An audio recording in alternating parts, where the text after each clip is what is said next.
할렐루야. 우리 성도님들 잘들 지내셨어요? 오늘 7월 셋째 주 7월 19일입니다. 우리가 주일 예배를 드리는데 어서 빨리 우리가 좋은 날이 돼서 함께들 만나서 같이 예배 드리면 참 좋겠습니다.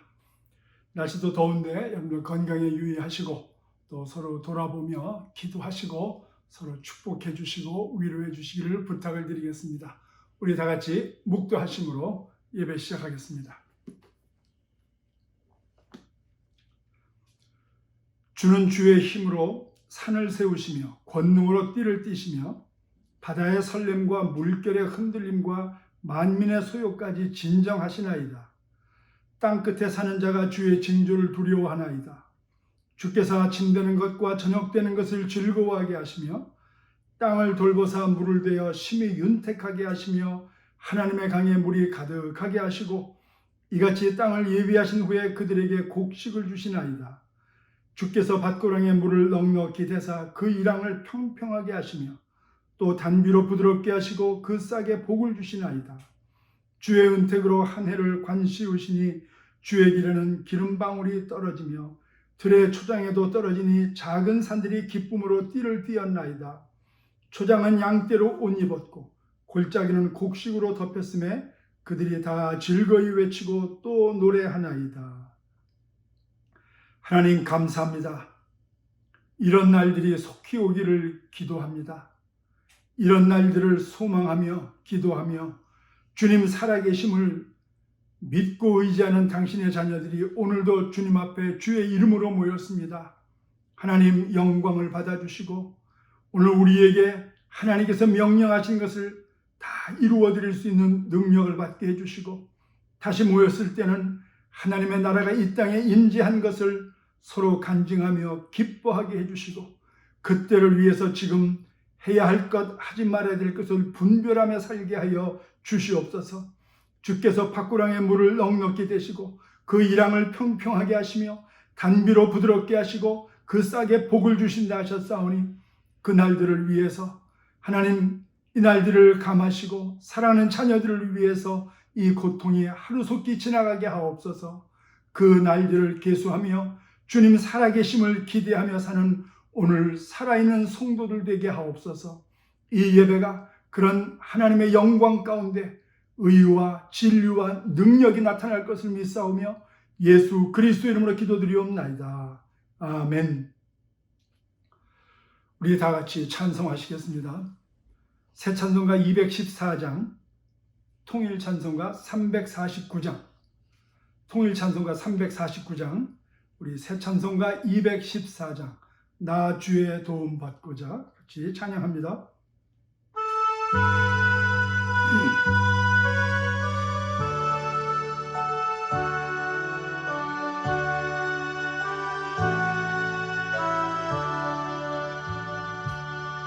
나 주의 도움 받고자 주 예수님께 빕니다. 그 구원 허락하시사 날 받아주소서. 내 모습 이대로 주 받아주소서.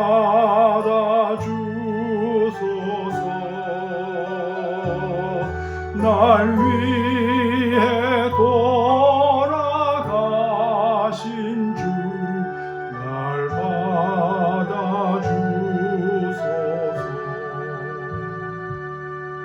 큰 죄에 빠져 영주 날 위해 피 흘렸으니 주 형상대로 빚으사 날 받아주소서.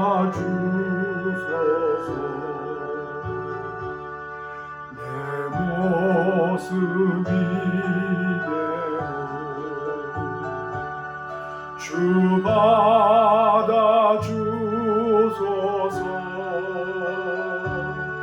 날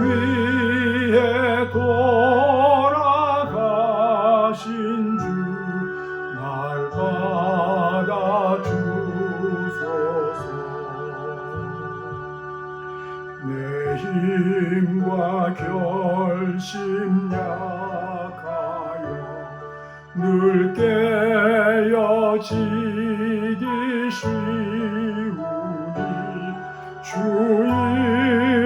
이름으로 구원해 날 받아주소서.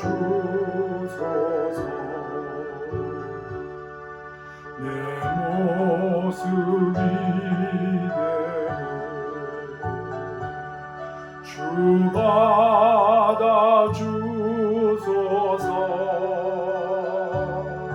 날 위해 돌아가신 주 날 받아주소서.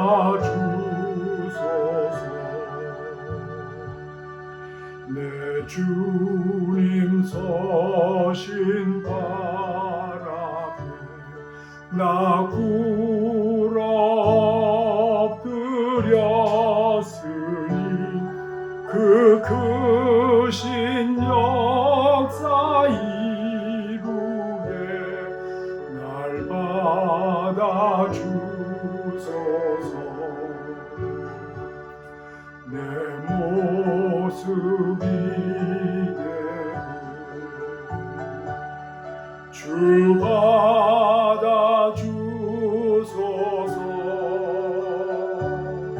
날 위해 돌아가신 주 날 받아주소서.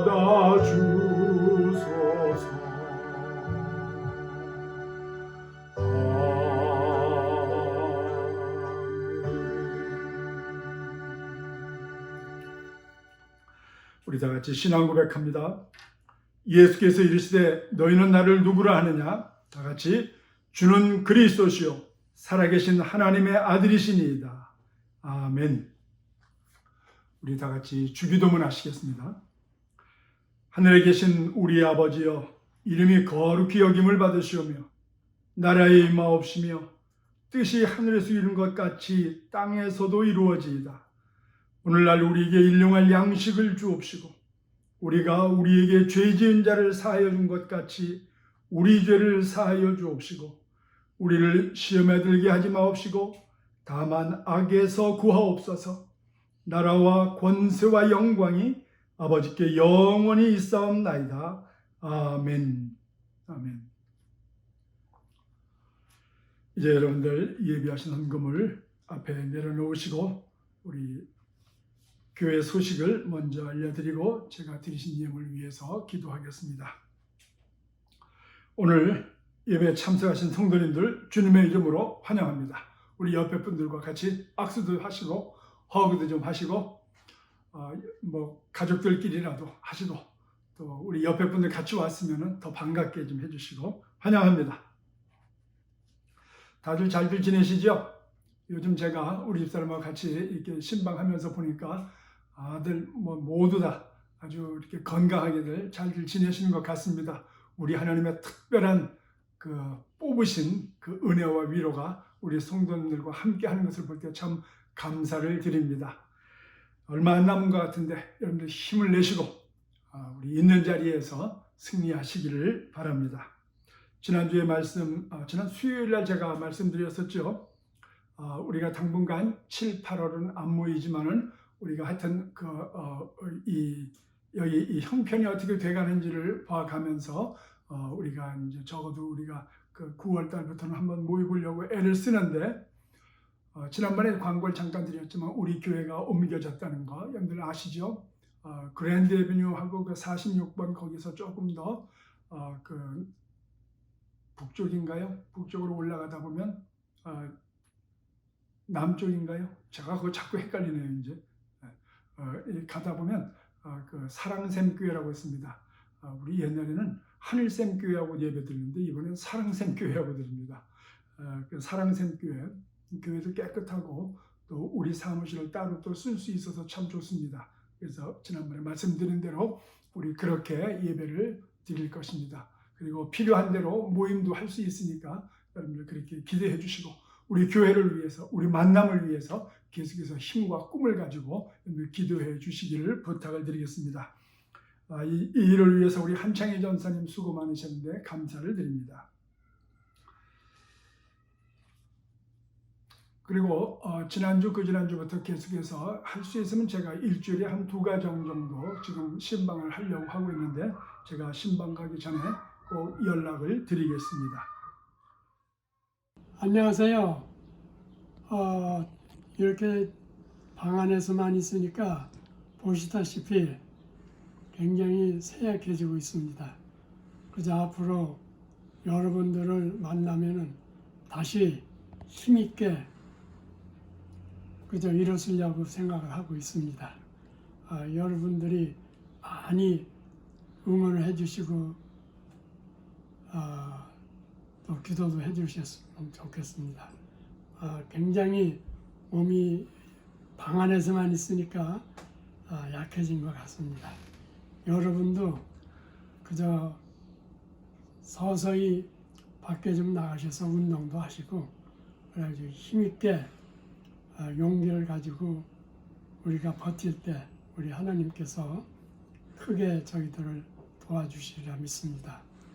강하게 우리 한번 지켜가면서 계속해서 기도하면서 또 저도 여러분들을 위해서 기도하면서 하나님이 중심으로 살기를 원합니다.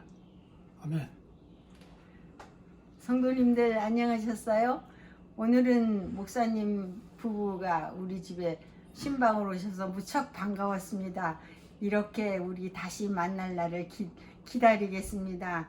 이 시간을 믿음으로 잘 성숙할 수 있도록 더욱 하나님 생각하며 기도 열심히 하여 다시 만나서 하나님 열심히 찬양합시다. 반갑습니다. 여러 가지로 건강 지키세요.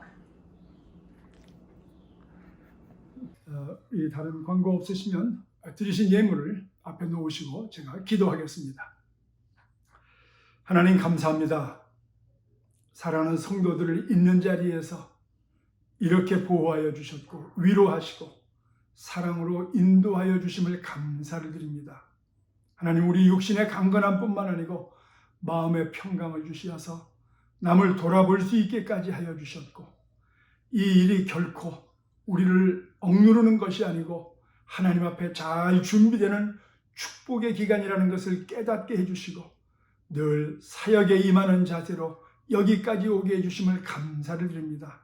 하나님 영광을 받아주시며 지나간 한 주간도 주 앞에 최선을 다하며 살았던 그 모든 것을 이 물질로 묶어 드리오니 하나님 기뻐 받아주시고 쓰임을 받을 때에 사랑하는 성도를 위로받았던 것처럼 그곳에 생명의 역사가 나타나고 죽어있던 자들이 살아날 뿐만 아니고 변화되는 역사, 주님을 기다리는 축복의 역사가 함께 나타나게 하옵소서. 하늘에 신령하고 땅에 기름진 것으로 갚아주시며 무엇을 하든지 어디에 있든지 머리가 되는 생활을 하게 하시고 뛰어난 자들이 되어서 이 땅을 품고 위로하며 하나님 앞에 귀한 능력을 증거하는 축복된 후손들이 나오게 하여 주시옵소서. 손 닿는 곳마다 발걸음 닿는 곳마다 하나님의 사랑과 능력의 이름이 증거되게 해주시고 기적을 베풀며 사는 우리와 우리의 자녀들 그리고 직장, 사업장, 손 닿는 모든 인간관계가 되게 하여 주시옵소서.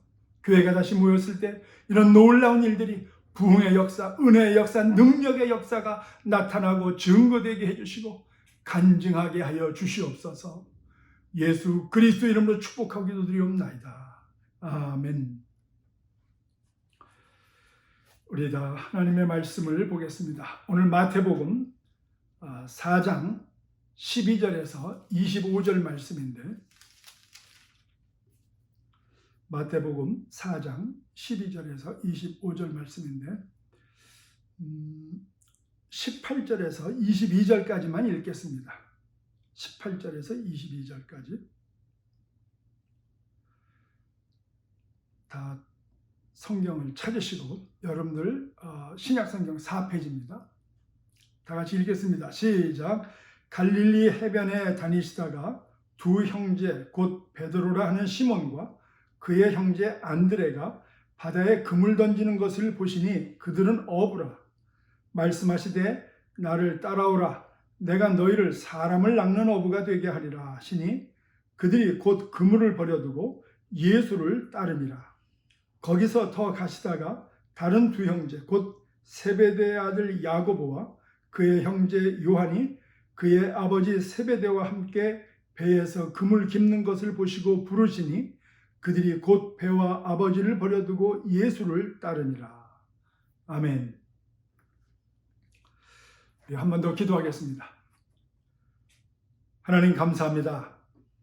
오늘 이 말씀이 우리가 다시 만날 것을 소원하며 무엇을 준비해야 되는지를 깨닫게 해주시고 살아있는 하나님의 자녀된 권세를 회복시켜서 잘 준비되어 정말 우리가 다시 만났을 때는 전혀 다른 교회의 모습, 전혀 다른 하나님의 자녀들의 권세를 회복하는 능력의 역사가 있게 하여 주시옵소서. 오늘 이 말씀이 그러한 자들에게 생명이 되고 위로가 되고 소원이 되게 하여 주시옵소서. 들을 수 있는 귀를 열어주시고 행할 수 있는 마음과 뜻이 되게 해주시고 온 몸과 그 영혼까지 하나 되게 하옵소서. 예수 그리스도 이름으로 기도드리옵나이다. 아멘.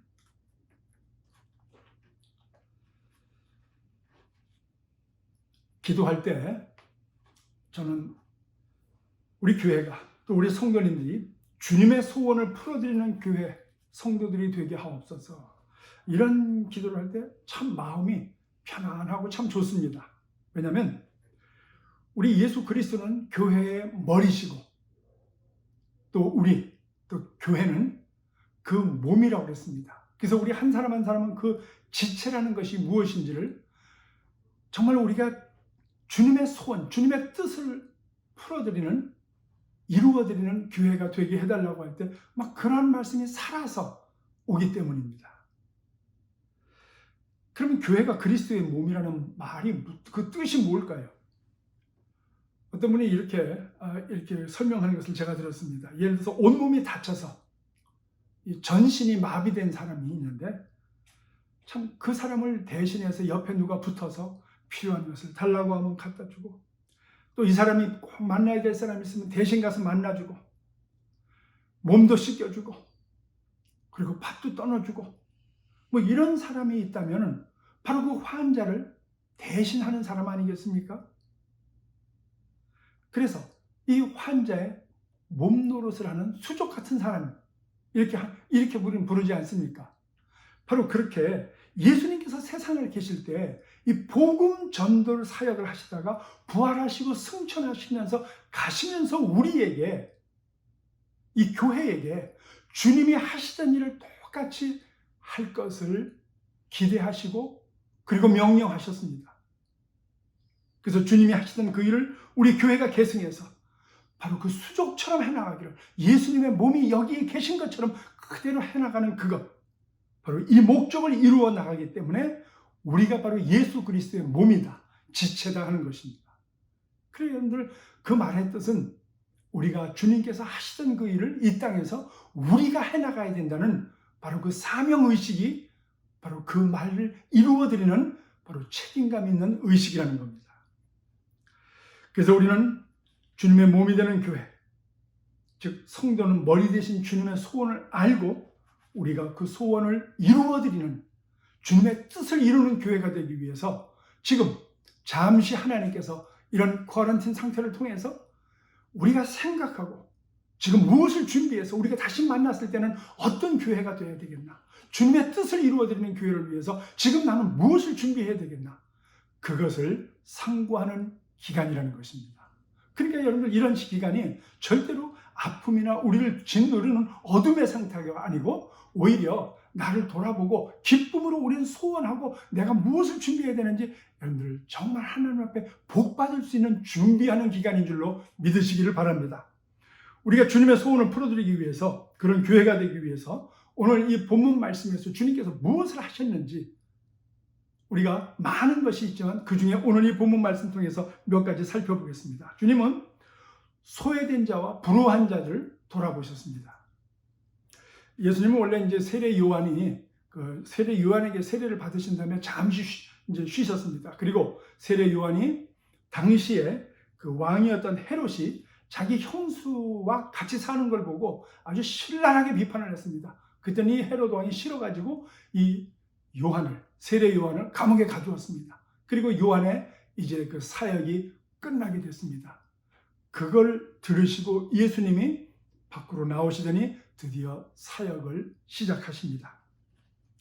여기 12절에서 그 17절 보면은 예수께서 요한이 잡혔음을 들으시고 갈릴리로 물러가셨다가 이때부터 예수께서 비로소 전파하시되 회개하라 천국이 가까웠다고 선포하시면서 복음 전도 사역을 시작하십니다. 이때부터 예수님은 갈릴리 호수 북쪽 그 서북 쪽의 작은 마을 가버나움이라는 동네에서 일을 시작하십니다.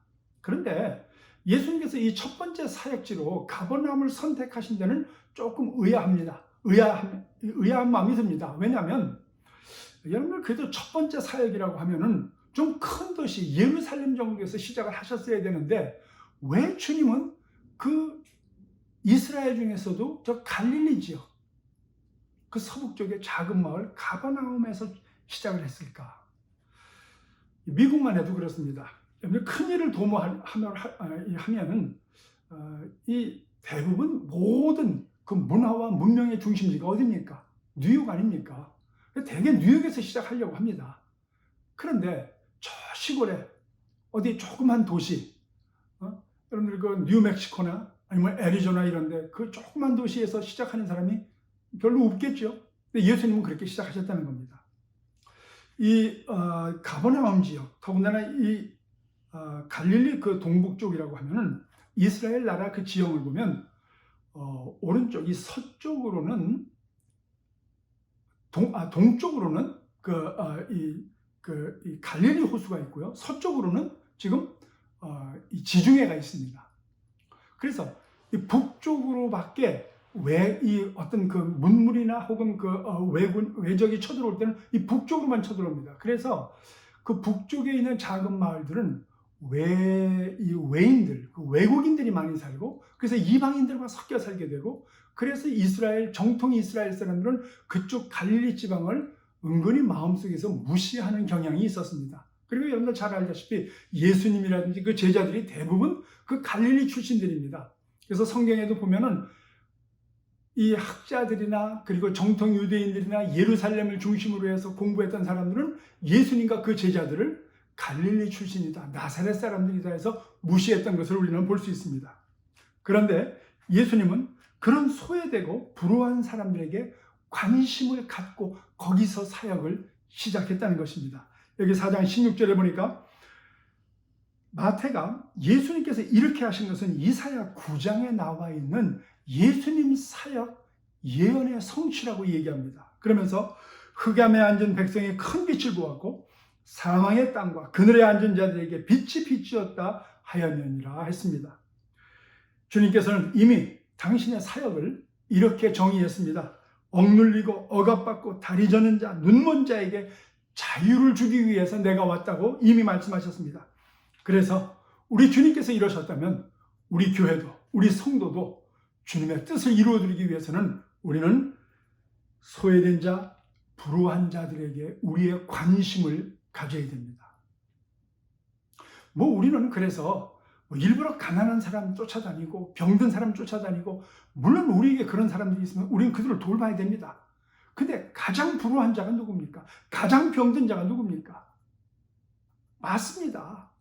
예수를 모르는 자들, 하나님을 모르는 자들, 죄 가운데서 그 엄청난 고통 가운데 있으면서도 그 잠시 누리는 이 낙이 별거 아닌데도 불구하고 그것이 전부인 양 살아가는 하나님을 모르는 자들, 그 사람들이 불우한 자고 바로 그 사람들이 고통받는 자들이고 그들이 소외된 자들입니다. 그들 속을 살펴보면 정말 이 육신의 병뿐만 아니고 그 속에도 병이 나서 서로가 반목하고 식구들끼리 사랑이 식어져 있고 아픔이 있고 질투가 있고 그들을 우리는 찾아가야 되고 그들에게 우리는 위로할 수 있어야 되는 줄로 믿습니다. 교회의 존재 목적, 바로 우리 성도들의 존재 목적이 바로 그것이라는 것입니다. 그런데 이런 사람들을 돌봐준다는 것이 사실 쉽지 않습니다. 인간은 이기적인 존재라면서 사실 내가 도움 받기를 원하지 남에게 돕는다는 것을 우리는 습관도 안 돼 있고 사실 원치도 않습니다. 솔직히 말해서 누구 아픈 사람 찾아가기보다는 식사 초대받아가는 것이 훨씬 발걸음이 가벼운 게 사실입니다. 저도 그렇습니다. 저도 참 속물 같습니다. 그래서 우리가 불우하고 소외된 사람을 돌보는 것은 저절로 마음이 생기질 않습니다. 이거는 늘 기도하면서 우리 늘 애쓰고 노력하고 우리를 고쳐가면서 돌아보면서 살아야 되는 하나님 앞에서 사역이기도 합니다. 그런데 주변에 그런 마음이 있는 분들을 볼 때 참 감탄이 나옵니다. 제가 어디서 참 이 간증을 들었는데 이분이 어떤 분을 이렇게 참 이렇게 돌보고 섬기고 있었는데 어떤 선교사 출신 사역자가 있었다고 합니다. 근데 몇 년째 그분이 사는 걸 돕는 분이었는데 이 선교사였던 그 사역자가 열정은 있습니다. 그래서 열심히 일도 하고 또 여기에서 선교지에 가지 않고 여기에서 자기가 옛날에 갔던 그 나라 사람들 가서 선교도 하고 그러는데 근데 이 선교사가 일상생활에 좀 기술이 좀 부족한 것 같습니다. 그래서 그 주변 사람들이 호의를 베풀어도 이 감사하다는 표현도 제대로 못하고 좀 후원하는 사람들을 만나도 어떻게 지내냐고 좀 인사도 하지 못하고 그저 그런 사람들 만나면 자기 문제만 얘기하고 그래도 이 사람이 그 전화를 자주 하는데 이 전화번호가 자주 바뀐대요.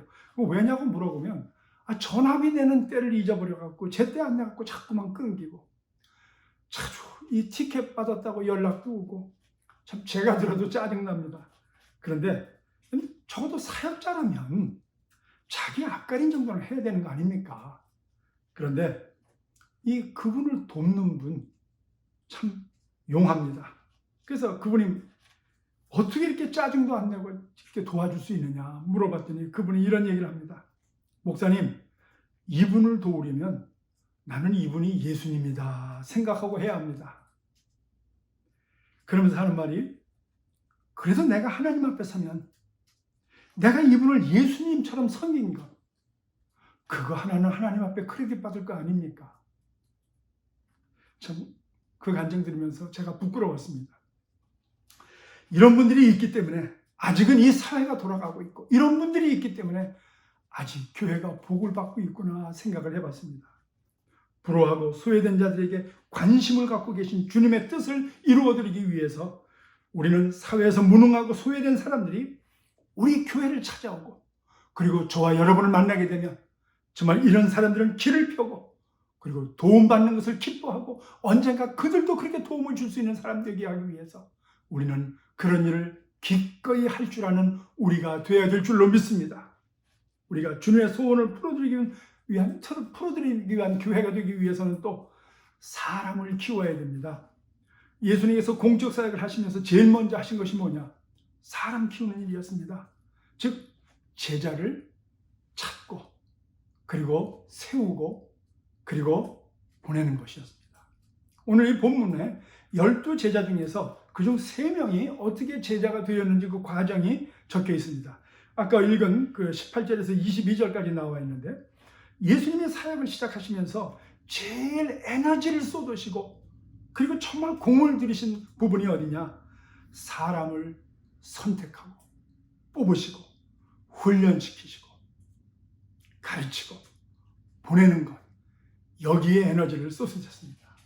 그래서 예수님이 떡 5덩이로 5,000명을 먹이고 사람들이 구름대처럼 모였을 때 그런 사람들이 정말 예수님이 고난받고 핍박받고 십자가에서 돌아가실 때 다 터졌습니다. 그런데 결국 세상을 변화시키고 결국은 예수님 곁에서 이 사역을 끝까지 했던 사람들은 예수님이 선택하고 공을 들였던 그 11제자에게 있었는 줄로 믿습니다. 그래서 주님의 뜻을 이루는 교회가 되기 위해서 우리도 사람을 키워야 됩니다. 한번 따라해 보세요. 사람을 키우자. 아멘. 그래서 우리도 우리의 에너지, 헌금, 우리의 가진 것, 우리의 능력, 우리가 할 수 있는 모든 것, 우리가 모여서 같이 해야 되는 이 모든 것이 어디로 포커스가 되어야 되느냐? 그 에너지가 사람 키우는 데 가야 됩니다. 전도해서 사람을 전도해서 정말 키워가지고 다시 또 우리와 같은 사람을 만들어야 됩니다. 우리가 미래를 바라보고 전도에 힘쓰고 애써야 하는 이유가 바로 그것입니다. 우린 가능하면 건물이나 프로그램이나 이런 걸 하기 위해서 우리의 그 에너지를 쏟는 게 아니고 정말 전도하고 그리고 제자를 만들고 정말 하나님 앞에서 정말 이런 은혜와 능력이 나타나기를 기도하고 그리고 이 일을 위해서 최선에서 사역하는 바로 그 선교사님들에게 우리가 최선을 다하고 여러분들 이런 일에 우리는 힘쓰고 애쓰고 에너지를 다 드려야 될 줄로 믿습니다. 그래서 새로 믿은 사람들의 마음에 우리 주 예수 그리스도의 그 마음 그것이 가득 채워지고 그들 마음속에 하나님으로 말미암아 얼굴이 환해지고 기뻐지고 생활이 변하게 되고 그리고 어떻게 살아야 하는지를 가르쳐서 그들 인생이 아름다워지는 것을 봐야 되고 바로 이것이 사람을 키우는 것이고 씨를 뿌리고 우리는 거기서 열매를 거두는 사역이라는 것입니다. 우리가 선교사님들을 후원하는 것 웬만하면 제한 없이 누가 신청을 하더라도 우리는 웬만하면 들어줘야 됩니다. 여러분들 이렇게 교회적으로나 개인적으로 예수님처럼 우리는 사람을 키워야 됩니다. 그럼 어떻게 사람을 키우나? 많은 방법과 이론들이 있지만 오늘은 로버트 콜만이라는 사람이 예수님의 생애를 쭉 보시면서 그리고 주님의 전도개혁이라는 책을 썼는데 여기에 나와 있는 말씀을 중심으로 몇 가지만 우리가 살펴보겠습니다. 이 사람은 예수님 사역을 압축해서 8가지로 얘기했습니다. 사람을 선택했고 함께 살며 거룩하게 구별해서 주님의 것을 나누어 줬고 그리고 시범을 보이고 그리고 사역을 맡겼고 맡긴 그것을 감독하셨고 재생산하도록 도와주셨습니다. 우리가 이것을 다 할 수는 없지만 우리가 몇 가지 이것을 또 모아서 한번 보겠습니다. 첫째, 예수님은 제자들을 믿고 맡기셨습니다. 믿고 맡기셨어요. 사실 어부였던 사람들, 아까 우리가 읽은 본문에서도 보면 아버지와 함께 어부를 하면서 그물을 깁던 사람들, 물고기 잡던 사람들을 그저 예수님이 가서 나를 따라와라. 사람 낚는 어부가, 이 베드로가 사람 낚는 어부가 되리라 했을 때 정말 그 의미를 알고 따라왔을까 싶습니다. 그럼에도 불구하고 주님은 그들을 선택하고 기도하면서 하나님께 맡기고 그들이 변화돼서 세상을 변화시키고 뒤집어 놓을 것을 주님은 믿으셨습니다. 그리고 과감하게 가시면서 그들에게 맡기셨습니다. 오늘 저와 여러분을 생각해 보면 어떻게 하나님이 저와 여러분을 통해서 우리 가정을 맡기고 우리 교회 사역을 맡기고 우리 이웃들에게 복음을 전하라고 우리를 맡기셨을까? 우리 생각해 보면 합니다, 사실. 그런데 우리도 그렇게 해야 될 줄로 믿습니다. 왜? 주님이 그렇게 하셨으니까. 주님이. 예수님이 승천하시면서 사도행전 2장 8절에 땅 끝까지 이르러 내 증인이 될 것이다 했을 때 지난번에 말씀드린 대로 제자들이 얼마나 황당했을까요? 아니 자기들 같은 사람들한테 어떻게 땅 끝까지 가서 증인되라고 했을까? 그리고 땅 끝까지 가면 외국을 가서 외국어를 해야 되는데 여러분 사도행전 2장에 놀라운 일들이 벌어지잖아요. 그들이 함께 모여 있을 때 베드로를 비롯한 제자들이 거기서 은혜를 받고 방언을 할 때 그들이 다 각자 자기가 온 고향의 말로 알아들었다고 했습니다. 할렐루야. 여러분들 중요한 것은 우리가 어떤 능력을 가지고 일을 할 수 있느냐 없느냐는 중요하지 않습니다. 하나님께서 우리를 믿고 맡기신 것을 그대로 받고 아멘하고 감사하고 순종하느냐 안 하느냐 그게 문제죠. 그렇게 되었을 때 하늘의 능력과 권세가 우리를 사용하셔서 이 세상에 필요한 건 다 들어주시고 새롭게 역사하실 줄로 믿습니다. 그래서 사실 예수님이 말씀했을 때 난감했던 제자들 그들에게 통쾌하게 그들의 생각을 부시면서 바로 성령께서 충만케 하시더니 그들로 하여금 전에 없었던 일들을 새롭게 할 수 있는 길을 열어놓으신 줄로 믿습니다. 그리고 오늘 저와 여러분에게도 그 길을 확실하게 보여주신 줄로 믿습니다. 그러므로 우리가 지금 준비해야 될 게 뭐냐? 우리는 믿고 맡기신 하나님의 은혜와 능력대로 우리들도 그러한 제자들을 세워서 또 믿고 맡기면서 우리는 가더라도 저들을 통해서 또 그렇게 되기를 우린 기도해야 될 줄로 믿습니다. 그것이 우리의 자녀가 됐든 그것이 우리의 이웃이 됐든 그것이 우리 교회의 후배들이 됐든 여러분들 기도하면서 그 사역이 우리 교회에서 저와 여러분을 통해서 일어나기를 우린 지금 기도하고 소원하고 지금 준비해야 될 때인 줄로 믿습니다. 그러면서 하시는 말씀이 내가 세상 끝날까지 너희와 항상 함께 있겠다고 지난주 말씀드린 대로 마태복음 28장에서 말씀하시잖아요. 세상 끝날까지 함께 하시는 우리 주님의 능력이 우리와 함께 한다면 우리 모든 것이 가능해질 줄로 믿습니다. 예수님은 십자가에서 죽으시고 부활하셨고 죄와 사탄과 그 죽음을 이기시고 오늘 우리에게 함께 하신다는 그 약속의 말씀을 허락하셨습니다. 2000년 전에 그 무지했던 제자들이 그랬다면 오늘 우리도 능히 그렇게 하게 될 줄로 믿습니다. 예수님은 성령께서 남은 제자들에게 역사하실 것을 믿고 의지하고 떠나셨습니다. 그래서 우리도 교회에서 사람을 선택하고 성령님을 의지하고 믿고 맡겨야 됩니다. 여러분, 교회에서 그렇습니다. 제가 목사지만 또 우리 전도사님들, 우리 장로님들, 우리 권사님들, 우리 집사님들, 우리 성도님들 모두 다 여러분들 저 사람이 할 수 있을까? 아니, 여러분들 자신에게 물어보세요. 내가 할 수 있을까? 당신을 믿지 마세요. 이 약속에 말씀하신 우리 주 예수 그리스도를 믿으시기 바랍니다. 그러므로 내가 지금부터 할 수 없다고 하는 것은 겸손이 아니고 불손입니다. 그리고 불신입니다. 차라리 그것은 이제 예수님을 알고 하나님을 아는 사람이라면 나는 할 수 없어요 한다는 말은 어쩌면 죄일지도 모릅니다. 왜? 하나님이 믿고 맡기셨는데, 내가 너희와 세상 끝날까지 함께 하신다는 약속까지 하셨는데, 그래서 여러분 우리는 믿고 맡겨야 됩니다. 근데 반대로 또 성격적으로 너무 자신이 유능해서 사람들을 못 맡기는 사람들이 있습니다. 그리고 자기가 다 아는 사람이 있어요. 이것도 사람을 못 키웁니다. 우리 믿고 맡길 수 있어야 됩니다. 그래서 그 사람이 실수할 수 있는 여유를 만들어줘야 돼요. 사실 사람은 실수하면서 많이 배우게 되어 있습니다. 우리는 예수님이 그러면서 항상 도울 수 있는 준비하고 계셨다는 거 우린 잘 알죠? 도울 수 있는 준비를 하시면서 맡기셨어요. 그게 리더입니다. 그게 리더예요. 믿고 맡긴다는 것은 일만 이렇게 던져주는 게 아닙니다. 일을 맡기고 그 사람이 도움이 필요할 때를 위해서 늘 준비하고 있는 사람. 우리가 그 과정을 겪어봤기 때문에 언제 뭐가 필요한가 알잖아요. 애를 키우다 보면 언제 기저구가 필요한지, 언제 이유식이 필요한지, 언제 밥을 먹어야 될지 다 알잖아요. 우린 필요에 따라 다 하지 않습니까? 마찬가지입니다. 교회에서 사람 키울 때도 마찬가지입니다. 우리는 항상 한번 따라해보세요. 도울 준비를 하고 있어야 된다. 도울 준비를 해야 됩니다. 예수님은 항상 의도적으로 제자들에게 숙제를 던지셨습니다. 그리고 그때마다 답을 주십니다. 5,000명에게 떡을 나누어 주라고 하시고, 파도가 쳐서 배가 위태하다고 하시는데 주무시고 계시고, 사람이 죽어간다는데 일부러 늦게 찾아가시고, 포도주가 없다는데 물을 떠다 넣으라고 하시고, 수많은 사람을 해치고 결국은 옷자락을 찾게까지 하시면서 주님이 원하시는 건 뭐였냐? 주님만 바라보라는 것입니다. 주님만 바라보라. 그리고 바라보았을 때 확실한 응답을 갖고 응답을 주셨을 뿐만 아니고 이것을 제자들이 알아채지 못했을 때는 기적을 일으켜서라도 해결을 해 주신 줄로 믿습니다. 그러기 위해서 주님은 늘 그런 제자들이 되기를 위해서 하나님께 기도하셨습니다.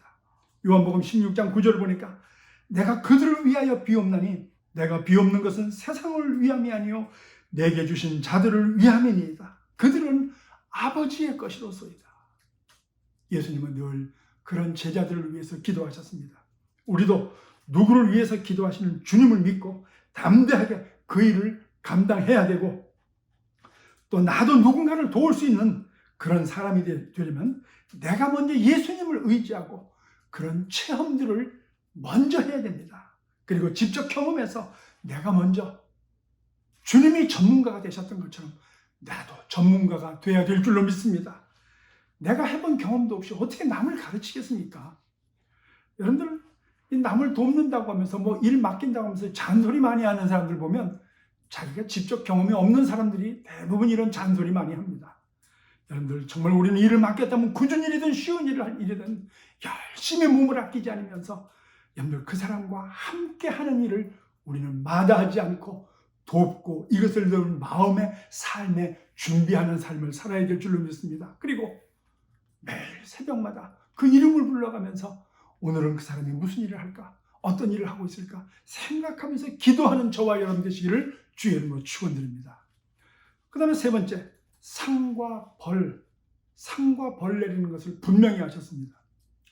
사람들의 일반적인 특징은 일이 잘 될 때는 공로를 자기가 가집니다. 그리고 일이 안 되면 아랫사람 탓합니다. 남 탓합니다. 이런 사람은 사람 못 키웁니다. 사람 키우려면 이거 바꿔야 돼요. 일이 잘못됐을 때는 얼른 내가 책임지고, 일이 잘 됐을 때는 얼른 사람들한테 공을 돌려야 됩니다. 그리고 중요한 것이 그런 상이나 벌은 그 즉시 하는 게 좋습니다. 왜냐하면 시간 지나고 나서 상을 주면은 그 효과가 적어집니다. 그리고 시간 지난 다음에 벌 내리면 상대방이 억울하게 생각할 수 있습니다. 예를 들어서 마태복음 16장에 우리가 모일 때마다 고백하는 그 신앙 고백이 있잖아요. 근데 그 베드로가 신앙 고백을 했습니다. 그리고 신앙 고백을 잘 하자 예수님께서 하나님 아버지께서 너와 함께 하셨구나. 내가 이 반석 위에 교회를 세우리니 천국 열쇠를 준다고까지 칭찬을 했습니다. 그런데 그 후에 예수님께서 이제는 그러한 제자들을 보고 이제는 내가 이 말을 해도 되겠구나 하고 예수님께서 십자가에서 돌아가실 것을 말씀하시자 베드로가 절대 그런 일이 일어나서는 안 된다고 예수님을 말렸습니다. 그러자 예수님은 그 즉시로 사단아 내 뒤로 물러가라. 너는 나를 넘어지게 하는 자다. 내가 하나님의 일을 생각지 아니하고 도리어 사람의 일을 생각하구나 하고선 즉시 그를 단호하게 꾸짖으셨습니다. 여러분들, 이런 것은 우리가 지도자로서 삶의 습관이 되어야 됩니다.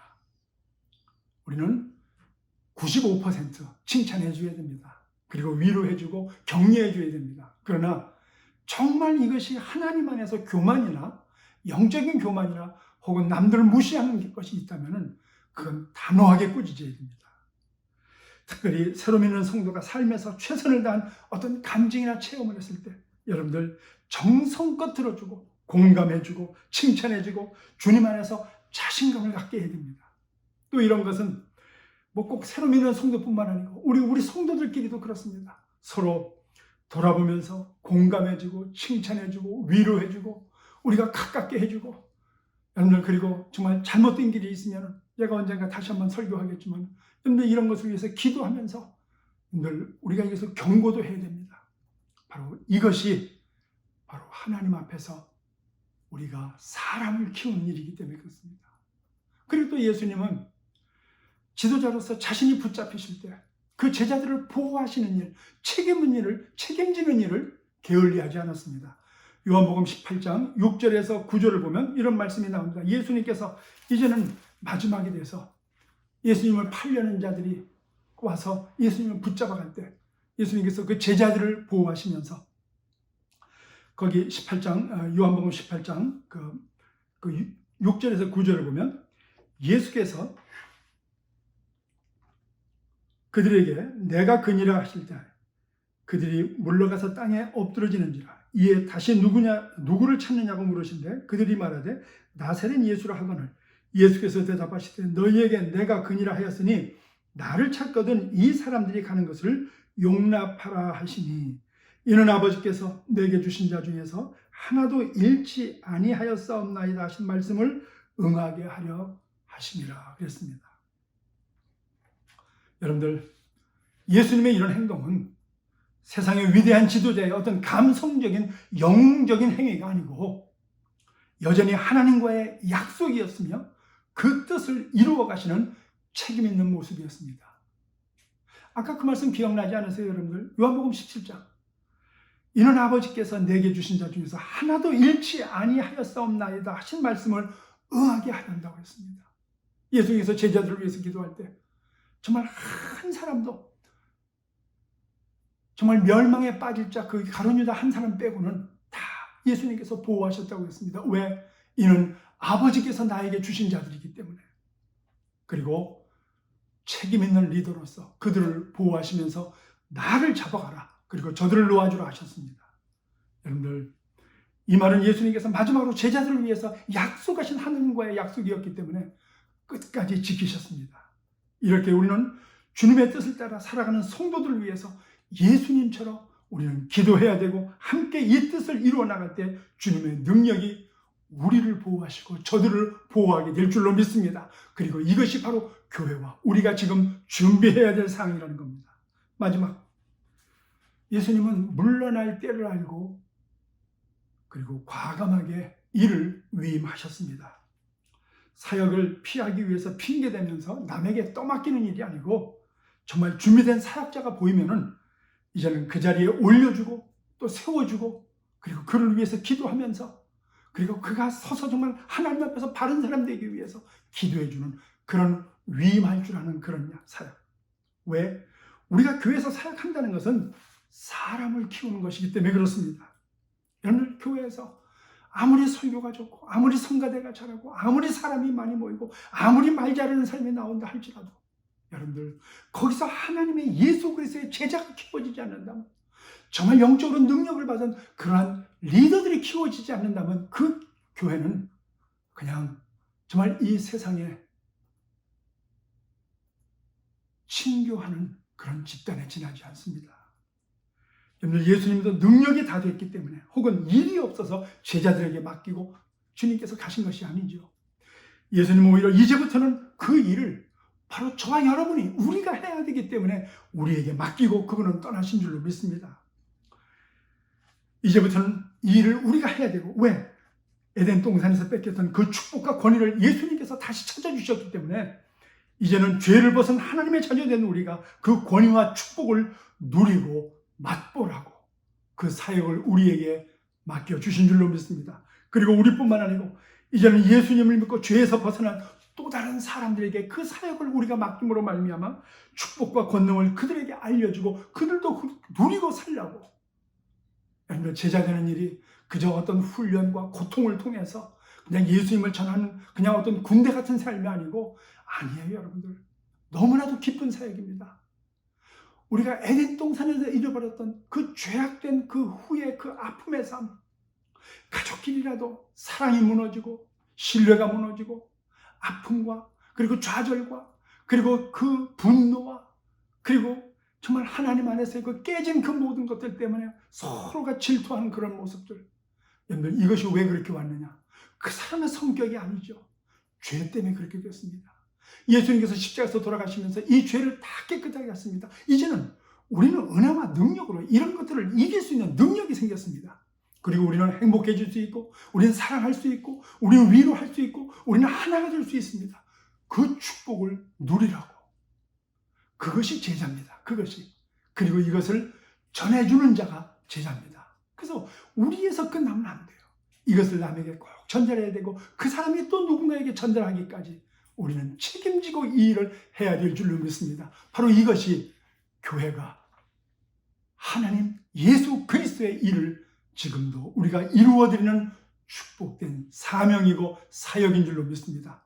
그러기 위해서는 우리 삶에 초자연적인 역사가 일어나기를 우린 기대해야 됩니다. 예수님께서 공적인 사역을 시작하시면서 오늘 여기 23절, 24절을 보니까 이런 말씀이 나옵니다. 예수께서 온 갈릴리에 두루 다니사 그들의 회당에서 가르치시며 천국 복음을 전파하시며 백성 중에 모든 병과 모든 약한 것을 고치시니 그의 소문이 온 수리아에 퍼진지라. 사람들이 모든 앓는 자 곧 각종 병에 걸려서 고통당하는 자, 귀신 들린 자, 간질하는 자, 중풍병자를 데려오니 그들을 고치셨다고 그랬습니다. 여러분들, 예수님께서 하신 사역이 뭐냐면은 말씀을 전하셨고 그리고 기적을 행하셨습니다. 오늘 이 바로 다음에 나오는 마태복음 5장부터는 그 유명한 산상수훈, 예수님께서 천국 백성이 이 땅에서 살고 천국 백성이 저 천국에서 받을 그 복에 대해서 5장부터 7장까지 길게 설교를 하십니다. 근데 이 중요한 말씀을 많은 사람이 들어야 되잖아요. 그래서 기적을 베푸십니다. 병든 자를 낫게 하고, 그래서 온 수리아에 소문이 퍼지게 하고, 중풍병자, 귀신 들린 자, 간질하는 자, 고통 걸린 자, 각종 병에 걸린 자들이 와서, 아니, 여러분, 지금은요 병원이 있어서 병원 가서 고치면 되는데 그 당시엔 그런 게 없습니다. 그렇기 때문에 누가 병 고친다고 하면 이거는 정말 엄청난 소문이 나는 일이죠. 요즘도 아마 그렇다면 그럴 거예요. 그 많은 사람들이 다 왔을 때 바로 그때 천국 복음을 전하는 겁니다. 여러분, 오늘 우리가 이 천국 복음을 전하기 위해서, 제자가 되게 하기 위해서 우리 삶에 하나님이 아니면 안 되는 초자연적인 역사가 우리 가운데 일어나기를 기도하고 기대해야 됩니다. 왜 이런 초자연적인 역사가 안 일어날까요? 기도했는데도 기대를 안 하기 때문에 그래요. 그 기대란 뭐냐? 내가 원하는 대로 되게 해달라고 하는 것이 그게 아닙니다. 오늘 하나님께서 이 사람들에게 정말 이 복음을 듣고 변화되게 해달라고, 바로 하나님의 뜻이 이루어지게 해달라고, 그 복음이 증거하기 위해서 오늘 우리의 삶을 통해서 기적이 일어나고 초자연적인 역사가 일어나기를 우린 기대해야 됩니다. 그러므로 초자연적인 역사 그 자체가 목적이 아니고 복음을 듣게 하는 것이, 그 전에 이 기적으로 말미암아 사람들이 몰려드는 것, 바로 기적의 위치가 바로 그거라는 겁니다. 누가복음 16장 20절을 보면 이런 말씀이 나옵니다. 제자들이 나가 두루 전파할살 주께서 함께 역사하사 그 따르는 표적으로 말씀을 확실히 증언하시냐고 그랬습니다. 제자들이 나가서 두루 전파할살 주께서 함께 역사해서 따르는 표적이 있었다고 그랬습니다. 그 표적으로 말미암아 결과가 어떻게 되느냐? 말씀이 확실히 증거됐다고 그랬습니다. 이 모든 것을 하시는 이가 누구다? 예수님이다. 기적을 일으키시고, 그리고 그 기적을 일으키시는 바로 그분이 하나님 보내신 예수 그리스도라는 것을, 그 말씀을 들으라고, 그리고 그들이 그 예수님을 우리와 같이 믿으라고. 여러분들, 기적의 위치는 바로 그겁니다. 그래서 여러분, 우리가 우리 삶 속에서 이런 초자연적인 역사를 우린 기대하고 살아야 됩니다. 우리는 우리 삶에 이런 기적과 은혜와 능력이 나타날 때 우리 말에 권위가 생깁니다. 권위가 생겨요. 그래서 우리의 성도가 정말 이 복음을 안 믿는 사람에게 우리가 전할 때 그 주님의 뜻이 이루어지는 그런 성도가 되고 하나님의 사역을 제대로 감당하려면 초자연적인 역사가 우리 가운데 온전히 일어나기를 기도하고 기대해야 됩니다. 왜 안 일어날까요? 지금 우리가 말씀드린 대로 기대감이 없어서 그래요. 기대감이. 하나님은 살아계시고 복음이 전파되는 곳에는 그 능력으로 역사하기 때문에 하나님께서 내 믿음의 기도를 통해서 기적으로 역사하실 것이다. 하나님께서 치료하실 것이다. 생각지도 않은 문제가 해결될 것이다 하는 이런 기대가 있어야 됩니다. 믿음의 기대가 없는 곳에는 초자연적인 역사가 일어나지 않습니다. 예수님도요, 마가복음에 보니까 예수님 고향에 가서 이 복음을 전했는데 믿질 않았어요, 사람들이. 왜? 자기가 너무 잘하는 사람들이기 때문에, 너무 익숙해서. 우리 성도님들, 이 익숙함이 얼마나 큰 불신앙인 줄 아세요? 이런 설교를 들을 때 와서 닿지 않고, 우리 목사님 설교, 저 설교 나 많이 들었어. 그게 익숙함입니다. 근데 우리가 정말 이 예배 드리기 전에 하나님 오늘 듣는 말씀을 통해서 은혜와 능력이 되고 내게도 기적이 일어나고 내가 그런 기대를 합니다 하고 기도한다면 오늘 똑같은 말씀이라도 여러분들에게 기적이 될 줄로 믿습니다. 그런데 오늘 주일이니까 그냥 예배는 드려야 되니까 기대감 없이 우리가 예배를 드린다면 아무런 역사가 안 일어난다는 것입니다. 그게 바로 예수님 고향에 있었던 그 친척들의 불신앙이었습니다. 그게 죄입니다. 여러분들, 우리는 그리고 하나님께서 우리에게 응답하신다고 할 때 하나님은 하나님의 것으로 응답하신다는 것을 꼭 우리가 알아야 됩니다. 그래서 기도할 때 어떻게 해야 되냐면, 기도하기 전에 우리가 무엇을 기도해야 되냐면 꼭 마음의 상태가, 하나님 내게 어떤 응답을 주시든지 나는 그 뜻대로 순종하고 따르겠나이다.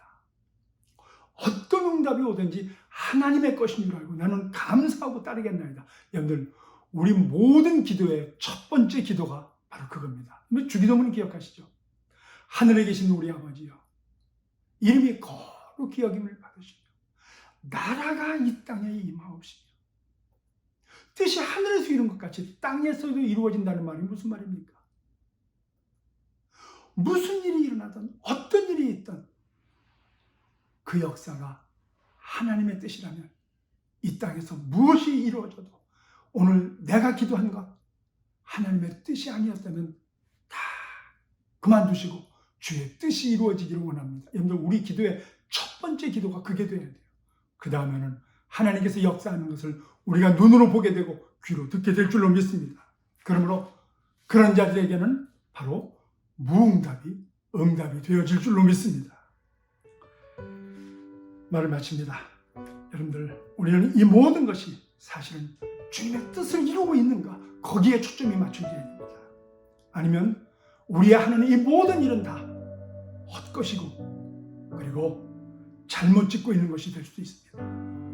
우리는 다시 모이기를 기대하면서 바로 주님의 뜻을 이루는 우리가 되기 위해서 지금 이 모든 것을 준비하고 있어야 됩니다. 우리는 소외된 자를, 그리고 불우한 자들을 우리가 돌봐야 되고, 바로 소외되고 불우한 자, 바로 그들이 죄인이고 하나님을 안 믿는 자들이라는 것을 알아야 됩니다. 그리고 그들이 어떤 아픔과 고통에 있다면 우린 기도하고 능력이 나타나기를 기대해야 됩니다. 그리고 사람을 키워야 됩니다. 믿고 맡기고 항상 도울 준비를 하고 상과 벌을 분명히 하고 성령님을 의지하고 과감하게 우리에게 그러셨던 것처럼 우리도 맡겨야 됩니다. 우리 각자 있는 이런 기간에 그런 삶의 능력을 체험하게 되기를 주의 이름으로 축원드립니다. 기도하겠습니다. 하나님 감사합니다. 은혜와 능력이 우리와 함께 하시는데, 하나님, 이제 우리가 얼마 남지 않은 이런 기간 동안에 다시 만남을 잘 준비하게 해 주시옵소서. 그래서 주님의 소원을 풀어드리는 우리가 되기 위해서 우리가 지금 무엇을 준비해야 되는지 깨닫고 순종하게 해주시고, 어떤 경우라도 주님의 능력이 나타나기를 기도하며 사람을 키우는 데 집중하는 우리 되게 해 주시옵소서. 예수 그리스도 이름으로 기도드리옵나이다. 아멘. 우리 성도님들 다 눈을 감으시고 제가 묻겠습니다. 우리 다시 모입니다. 그날을 기대해야 됩니다. 그런데 모이는 그 자체가 중요하지 않고 지금 무엇을 준비해야 될 것인가. 많은 설교를 해왔지만 오늘은 특별히 주님의 뜻을 이루어드리는 교회와 우리가 되어야 됩니다. 그러기 위해서 우리는 정말 죄 가운데 있어서 소외되고 불우하고 많은 아픔과 고통에 있는 자들을 우린 찾아가야 됩니다. 그들이 우리에게 와서 위로받기를 기도해야 됩니다. 그리고 그런 사람들을 제자를 만들어야 됩니다. 그러기 위해서 우리는 하나님께서 나에게 믿고 맡긴 것처럼 항상 저들을 도울 준비가 되어야 해요. 그리고 저들을 잘 키워가면서 때로 상을 주고 때로 벌도 주면서 예수 그리스도를 닮아가게 해야 되고 성령님을 의지해야 됩니다. 한번 그렇게 살아보시겠습니까? 그런 사람이 지금 생각나고 있습니까? 바로 그 사람 위해서 기도하시기 바랍니다. 그렇게 결단 내리시는 분 가슴에 손을 얹으시면 제가 함께 기도하겠습니다. 하나님 감사합니다. 주의 자녀들이 말씀 의지하고 결단 내리고 주님의 역사를 기다리며 기도하고 순종하기로 결단 내렸습니다. 주님 차례입니다. 역사하여 주시옵소서.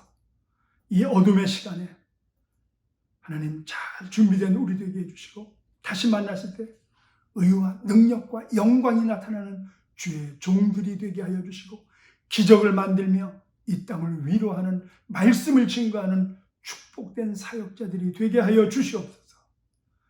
예수 그리스도 이름으로 기도드리옵나이다. 아멘.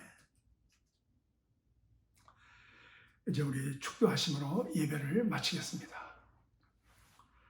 지금은 우리 구주 예수 그리스도의 은혜와 하나님 아버지의 무한하신 사랑하심과 성령 하나님의 감화 감동하시고 내주 교통하시는 역사가 오늘 주님의 뜻을 이루어드리는 나 자신과 그리고 내 가정과 교회 되기 위해서 잘 준비하겠다고 결단 내리고 돌아가는 성도들 머리머리 위에 그렇게 행할 때에 변화고야말 우리의 이웃들, 소외된 자들, 불우한 자들, 그리고 이 일을 책임지고 나갈 교회 위에 이 일로 인하여서 함께 복받고 이 땅을 다스릴 우리의 후손들 위에 이제로부터 영원토록 함께 하시기를 우리 구주 예수 그리스도 이름으로 축원하옵나이다. 아멘. 우리 성도님들 승리하시고 이번 주도 우리 계속 기도하면서 주님의 영광을 위해서 쓰임받는 저와 여러분 되시기를 부탁드리겠습니다. 승리하세요.